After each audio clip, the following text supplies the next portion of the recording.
All right. Good morning, everyone.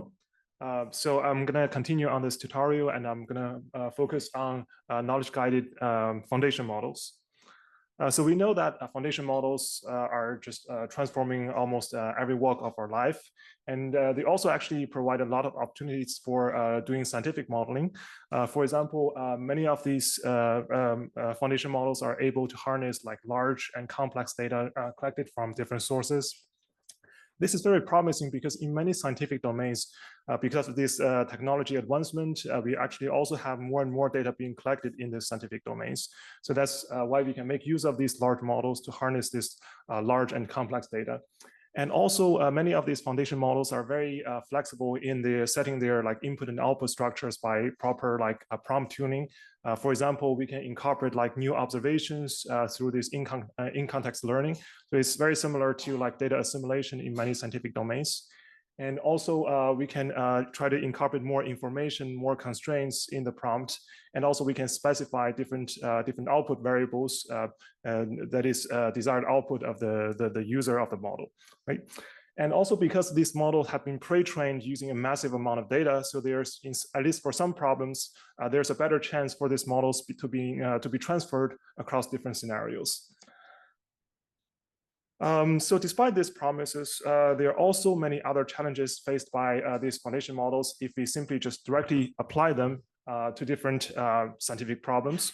So first thing is, there are many challenges, actually, especially when we talk about specific applications, but here just at least a few major challenges. The first one is many of these scientific problems right now still require large amount of like human generated or human collected data. Like for example, we have to do field surveys, we have to deploy sensors to collect many data. So right now, I would say that the size of data is still much smaller than what is needed to train a foundation model from scratch. Right? And especially another reason why this data issue is important is because many of these traditional like unsupervised pre-training or self-supervised learning methods may be less helpful for training foundation scientific models. Okay, and the second issue is actually what it makes worse for this data issue is many times these we could have like a lot of like data heterogeneity issues. That means the data distribution could shift across space and time, and very likely we may not be able to collect sufficient data for all these different data distributions. Okay. And finally, the last challenge, I think many of you have talked about this challenge yesterday, is how should we evaluate? So once we get a foundation model established, how should we evaluate or how should we validate this model, right? So we should evaluate it beyond just the accuracy, right? So this is still, I think this is still an open domain. And so some solutions like would include like, I think this is very specific to specific questions, but some solutions would like, we also need to check, for example, the consistency with some established theories or whether this is consistent with our understanding of the scientific systems.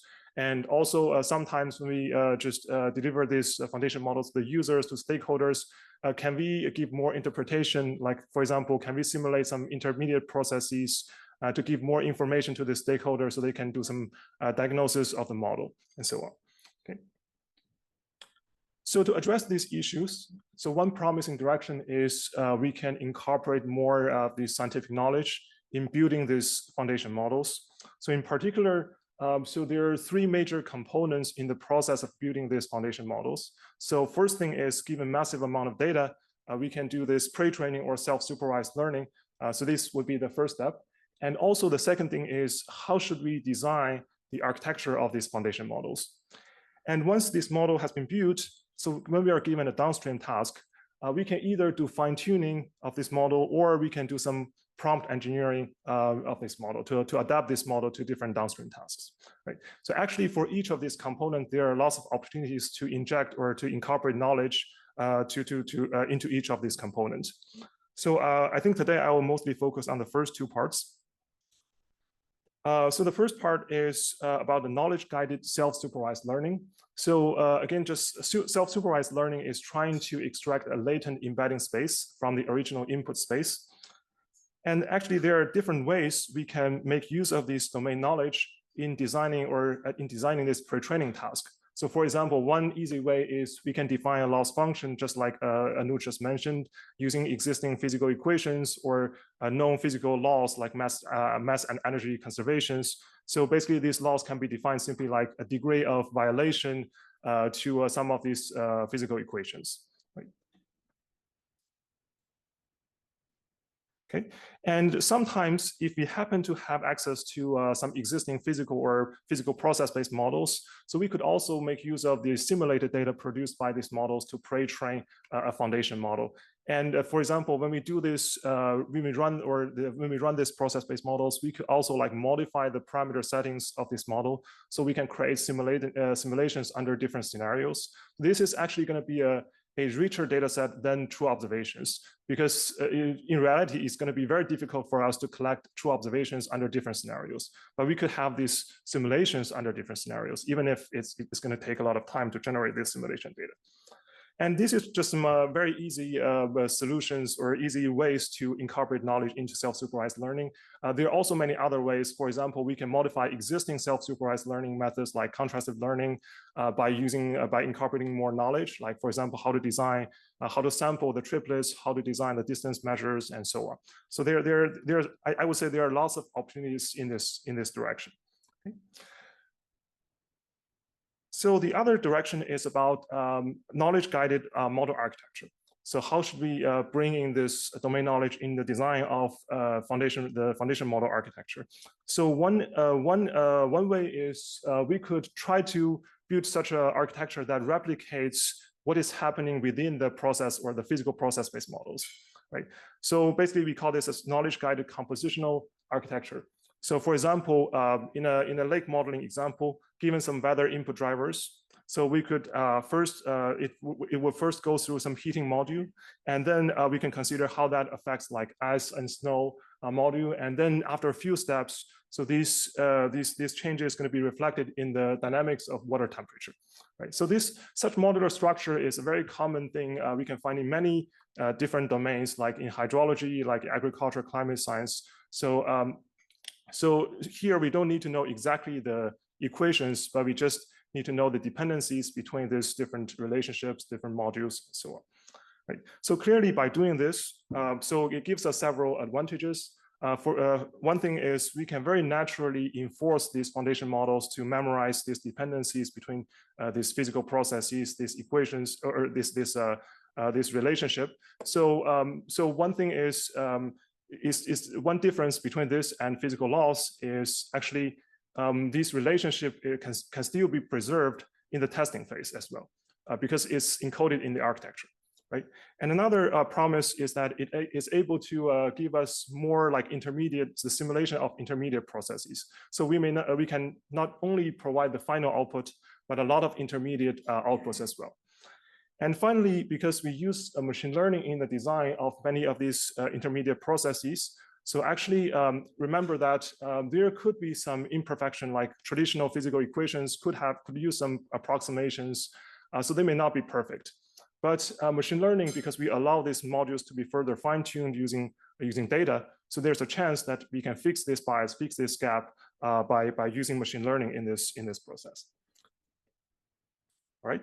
So next, I'm going to quickly show you a case study of one of the ongoing work from our lab, which is about using these knowledge-guided foundation models for modeling agricultural systems. So this is a collaborative work with Li Cheng and Dr. Zheng Nongjin, who will give a talk later today. So just to give you some background, so agricultural ecosystem would involve a lot of like complex physical processes, and these processes evolve and interact with each other in a very complex manner. And these processes jointly form kind of like different modules like carbon cycle, water cycle, energy cycle, and nitrogen, and so on. Okay. So right now there have been multiple physical process-based models that have been developed in this domain, but many of these models, let's say different groups of people may develop different models, and each of these models may be developed under a specific context, right? So that simply means so each of these models may be more suitable for certain situations. And as a user or stakeholder, they may not know like which model is more suitable for their purpose. Right. So the idea or the objective here of why we want to build this foundation model, the first thing is for users, for stakeholders, we want to automatically find the most relevant models for their use, for their purpose. And also we want to model like multiple related physical variables like carbon emission, nitrogen emission, crop yield, crop height, and all these variables by using these foundation models. So this model generally follows such an encoder-decoder architecture. So within the encoder part, basically it contains multiple modules following this compositional architecture. So we have carbon cycle, water cycle, nitrogen, energy, and so on. Okay, and each of these modules would include multiple, like the surrogates of multiple process-based models. And this encoder, each of these modules would produce a set of intermediate variables, like the carbon module would produce like R equal NE and some intermediate variables. Water module would produce like soil water and so on. Okay, so once this information has been produced, so the decoder part, which is essentially a language model, would combine this information, model their interactions, and finally convert them into the final output of a set of desired outputs of for the agriculture system. So we're going to train this model in the pre-training phase. We're going to train this model using the simulated data that are created under different scenarios and by using different process-based models. And when we are given a downstream task, let's say we have 2 observations for specific regions. So we're going to do a process called the model selection, so which uses some set of a limited number of like input and output pairs, and to assign weights for different process-based models. And this is actually a very fine-grained weight assignment. For example, for the carbon model, maybe the model think the first process-based model is more relevant. And for the water cycle, maybe the second process-based model is more relevant. So we can do this assignment with respect to each of these module. And after that, if we have enough observations, we can also fine-tune this model a little bit. So this is actually a quite flexible foundation model because it can accept different types of observations. For example, for some regions, we may only have observations of CO2. Right? And maybe for other regions, we only have observations of N2O and maybe just a subset of these output variables. And this model can still handle that. Okay. So we do some preliminary test of this model. And here we just consider 2 process-based model, EcoSys and DayScent. And we find this foundation model actually give us better or at least similar performance for predicting like N2O, GPP, and actually CO2 as well. And the user actually doesn't need to worry about which process-based models to choose. So it's all handled within this foundation model. Okay.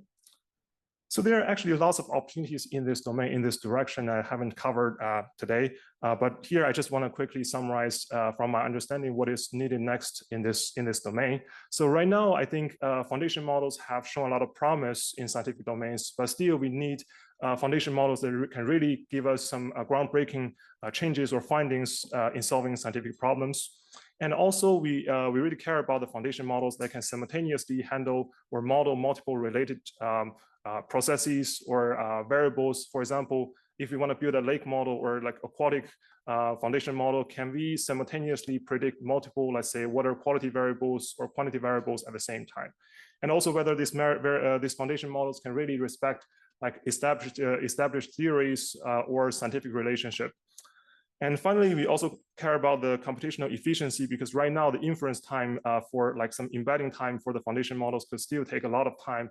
And this is important, especially if we want to simulate at a very high spatial resolution over long periods, over large regions. So this is still a major issue. And also energy cost of this model is another concern. Okay, so that's pretty much I want to cover today, and thank you. Thank you. Thank you, Xiaowei. Questions? Any? Yes, Anna.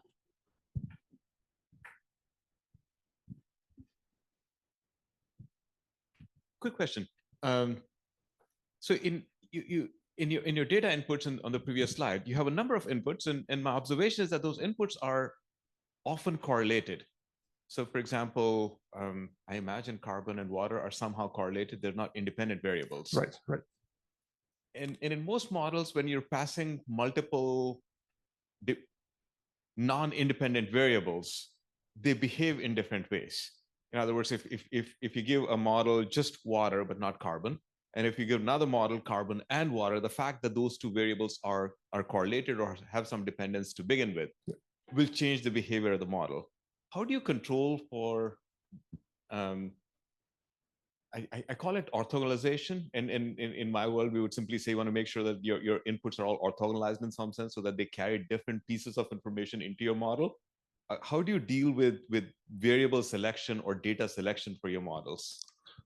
Yeah, I think that's a very good question. Right now, I think we just do some preliminary things. So we didn't do this this processing steps for the data. So what we did is we trust these models. We believe, even though, because many variables, they are kind of correlated with each other. Sometimes we use one part of the one set of features to predict the other ones when they are missing, right?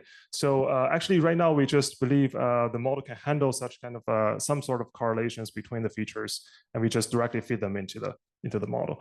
And also we have the decoder part actually is trying to explicitly model the interactions between different modules, like say like some of actually in the final output, some of these let's say some of the carbon related variables is going to be produced again because we believe that previously when we just consider the output of the each of the encoder module, maybe we don't have sufficient capacity to consider the interactions with other modules. And the decoder part would consider that and produce the final outputs. But just a follow up on that, I mean, if you ignore the correlation as Anand is pointing out, you're going to get embeddings which are going to be substantially different from what you would get if you were actually incorporating them. So why have an architecture which separates out the embedding for the different variables? Why not have an architecture which combines all of them together to start with so that you don't have the problem? Yeah, so here the major issue is actually, so this is just an illustrative figure, but one way is we can repeat this process multiple times. So basically we can have one separate encoder and then followed by an interaction layer, and then moves to another, just replicate this two block multiple times. So basically each of these interaction layer becomes an intermediate layer in the architecture. So the reason why we want to build this independent module at the beginning is just because we find we want to incorporate, the first thing is we want to incorporate like multiple process-based models in this architecture. And we find one common issue is most of these process-based models, they have these common, the design of these different modules. Most of them, they have carbon cycle, they have water cycle. Their design of each of these modules is different, but most of them have this common separation of these different modules. So that's why we want to do this and have different modules, different models have each of these modules contain different process-based models. But won't that impact your accuracy? And then if the accuracy is not good, why would I use your foundation model? Why won't I make a domain-specific model by generating more data artificially through simulators along with real data for that domain? So I think right now, so previously, let's say, so when people trying to model this agriculture system, many people would just build an end-to-end model, let's say just directly from the input drivers to the, let's say, just to some water-related variables or just to some carbon-related variables without considering the intermediate processes. So even in that case, the accuracy, I would say, is still reasonable. Because the power of machine learning is inside is automatically capture some sort of interactions between these different things. So that's our belief. That's why we design it. So we believe each of these independent module can still work pretty well. So that's our assumption. And we did verify this in our experiments. So actually in the first step, so even by just looking at the output of these encoder modules, the accuracy is quite reasonable.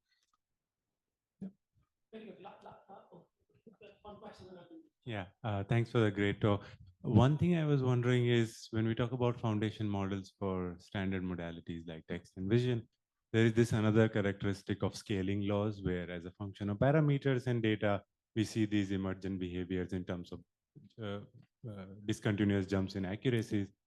Have you started seeing them something for like foundation model for sciences, like scaling laws? Yeah, actually, we haven't considered that, but I think that's a very good point because right now what we are trying to do is we try to maintain the size of the model to be as small as possible because of the size of the observation data we have. So right now the reason why we want to incorporate knowledge into the model is basically we're trying to reduce the parameter size, right? So we hope like by just the knowledge can be, part of the knowledge can be automatically learned from data, and the part of knowledge can be brought in by our understanding to the system.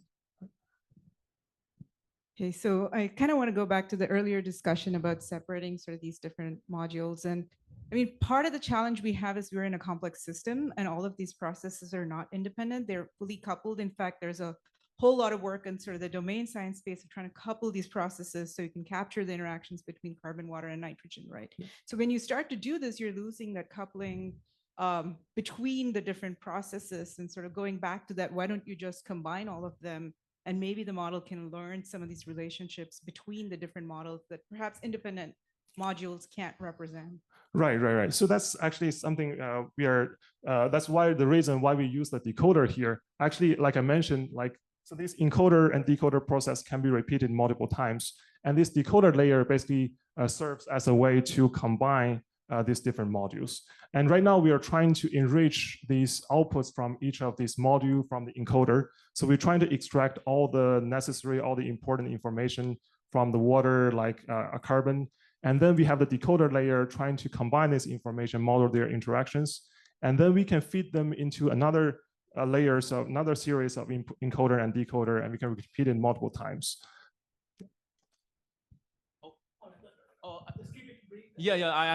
I'm not going to ask new questions, just want to add up something in my mind about related to your question. So there are besides what Xiaowei has said about the why using separate models, we also have the consideration of increasing the interpretability using separate models, and while maintaining the fidelity of the surrogates, AI surrogates, because if you're training a whole black box model and end-to-end, trying to capture all processes, and we have found the accuracy is very limited because the processes are really big.